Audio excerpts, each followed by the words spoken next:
Hello and welcome to another edition of What's in Jackfinder. Today we're going to be going into skills. Your skills are going to be how effective you are at doing things. For instance, having high melee skill will give you a better chance to attack with melee weapons.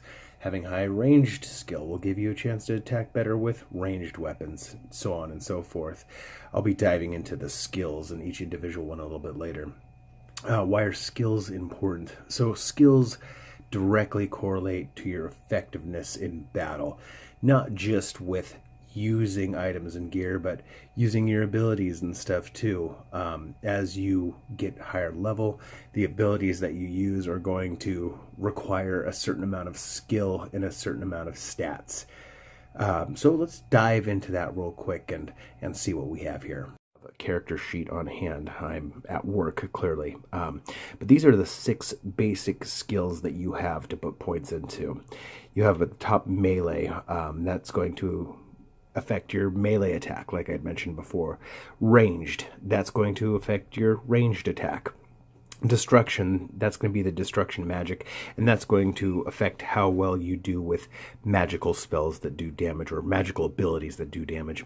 Augmentation, that's going to be changing your character, healing, anything that doesn't necessarily go along the lines of doing damage with magic. It'd be, everything other than damage.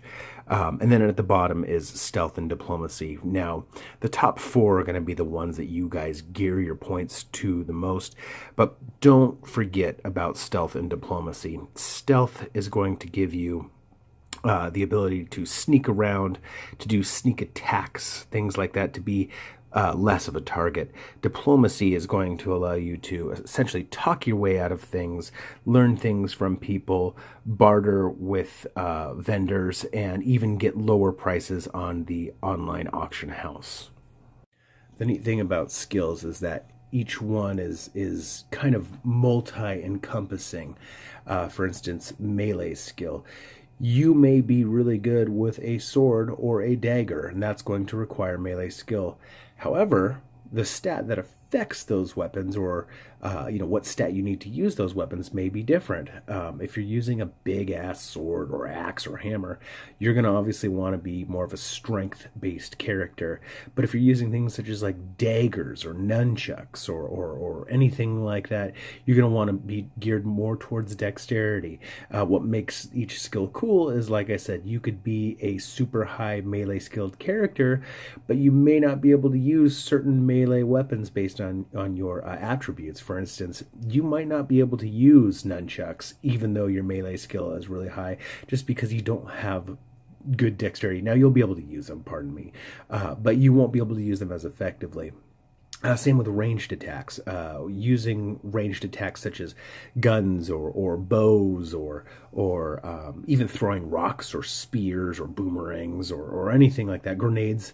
You're going to need high range skill to use those. But if you're using things such as, guns and bows or, laser pistols, things like that, you're going to want more dexterity in your class, in your attributes. If you're using, say, thrown weapons like boomerangs or bombs or grenades or even rocks, you're going to want higher strength. It's going to affect that as well.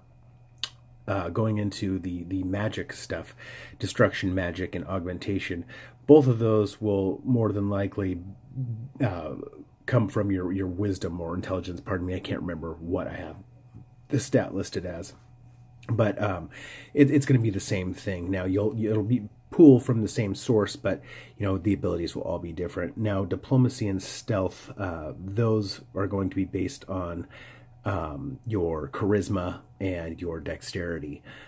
You can be very diplomatic and not have high charisma, but it's going to kind of affect your rolls.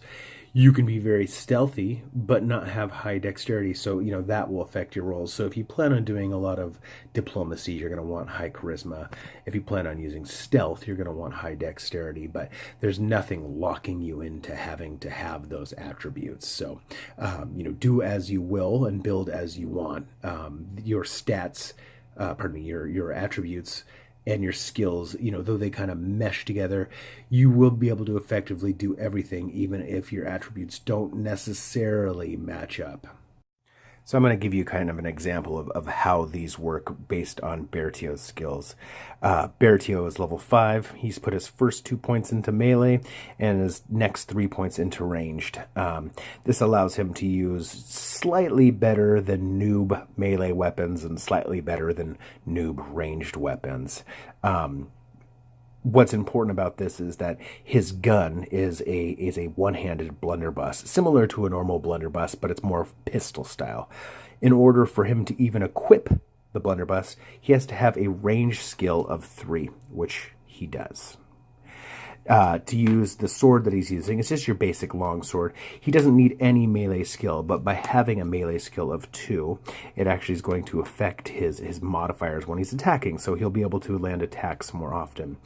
One of the abilities that he has is it's called Chi Blast, and it's kind of a Saiyan beam kind of attack, but we're talking the most basic, simple thing. There's no lasers coming out of his hands or anything like that. It's really just a ball of energy, escaping his body.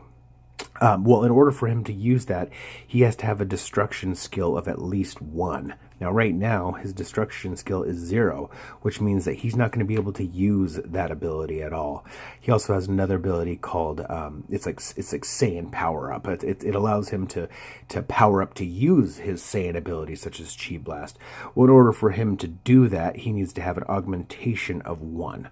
So, since he has an augmentation of 0, he can't use that ability right now. Let's say you guys were going and doing a quest, and you found a really cool pistol that he wanted to use. The pistol does, say 1d10 damage, plus 2 to hit. Pretty awesome pistol. But in order to equip it, he has to have a range skill of 5. He wouldn't be able to use that because his range skill is only 3. So as you're leveling up and you're putting points into all your abilities, you're going to want to keep that in mind. Otherwise, you may find yourself with a bunch of gear that you like, but you can't use. So that sums up the skills. If you guys have any other questions about how skills work, like I said before, either hit me up via text message or post a comment on the YouTube page. Have a good one.